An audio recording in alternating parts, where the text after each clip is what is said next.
कहानी मुसीबत का सामना समझदारी से करो।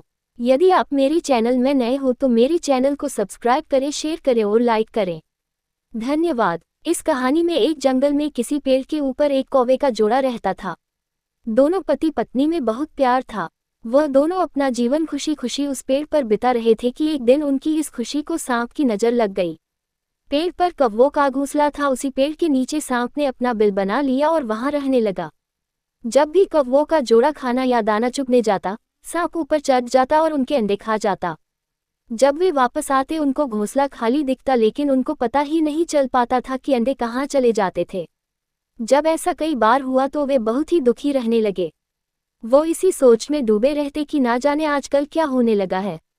हमारे अंडे आजकल कहाँ गायब हो जाते हैं, कैसे टूट जाते हैं। कुछ और दिन बीत गए। एक दिन कौवे का जोड़ा दाना चुगकर जल्दी घर आ गए। तब उन्होंने देखा कि उनके अंडों को बिल में रहने वाला सांप खा रहा था। ये देखकर उनको बहुत ही गुस्सा आया, लेकिन वो सांप का क्या बिगड़ सकते थे। सांप तो खतरनाक होता है, उसके पास जहर होता है। फिर उन्होंने बहुत सोच विचार के बाद किसी दूसरी जगह पर ऊंचे स्थान पर अपना घोंसला बनाया। जब अगले दिन सांप ने देखा कि कौवों का घोंसला अपने स्थान पर नहीं है तो उसे बहुत गुस्सा आया और उसने उनके नए ठिकाने की तलाश शुरू कर दी। इधर अपने नए घोंसले में कौवों का जोड़ा बहुत खुश था, क्योंकि अब वह बिना चिंता के दाना चुगने जाते और शाम को अपने घोंसले में आ जाते और उनके अंडे भी सुरक्षित थे, जिनसे अब बच्चे निकलने लगे और धीरे धीरे बड़े भी होने लगे। एक दिन सांप को कौवे के नए घोंसले का पता चल गया। अब फिर से सांप कौवे के नए घोंसले के पास पहुंच गया और उनके जाने का इंतजार करने लगा और सोचने लगा कि कब ये जोड़ा अपना घोंसला छोड़कर जाए और कब मैं उनके बच्चों को खा जाऊं। जैसे ही जोड़ा घोंसला छोड़कर गया, सांप धीरे धीरे घोंसले की ओर बढ़ने लगा, लेकिन किसी कारण से जोड़ा वापस घोंसले की ओर आने लगा। तभी उन्होंने दूर से ही देखा कि सांप घोंसले की ओर बढ़ रहा था। वह समझ गए कि क्या होने वाला है। उन्होंने जल्दी से आकर अपने बच्चों को घोंसले से निकाल के कहीं और छुपा दिया। जब सांप वहां पर पहुंचा तो देखा कि घोंसला तो खाली है, तो फिर बच्चे कहाँ गए। सांप कौवा की चाल समझ गया और वापस अपने बिल में जाकर छुप गया और सही मौके का इंतजार करने लग गया। उसने सोचा, अच्छा तो ये मेरे साथ चालाकी करने की कोशिश कर रहे हैं, इनको तो मैं छोड़ूंगा नहीं। इसी बीच कौवे ने सांप से पीछा छुड़ाने के लिए की योजना बनाई।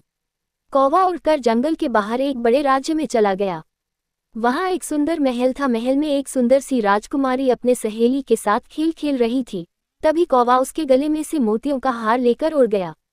सभी ने जोर जोर से शोर मचाया, अरे उस कौवे को पकड़ो, देखो वो कौवा राजकुमारी का हार लेकर जा रहा है।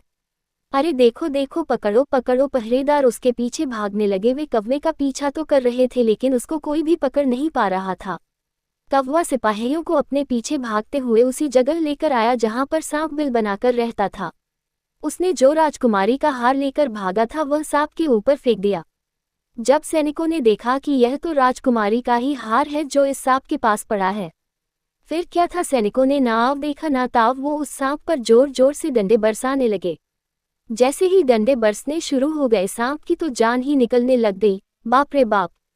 तभी सांप वहां से भागने के लिए सोचने लग गया, लेकिन सैनिकों ने पीछा नहीं छोड़ा। वह उसके पीछे पीछे भागे। वह अपने बिल में घुस गया। तभी एक सैनिक ने अपना हाथ बिल के अंदर डाला और उसको पूंछ से खींचकर बाहर निकाल लिया। कौवा ये देखकर बहुत मजे ले रहा था। कौवे का परिवार ये देखकर बहुत खुश था कि सांप को तो अपने कर्मों की सजा मिल गई। तो मेरे प्यारे दोस्तों, बताइए इस कहानी से हमें क्या सीख मिलती है।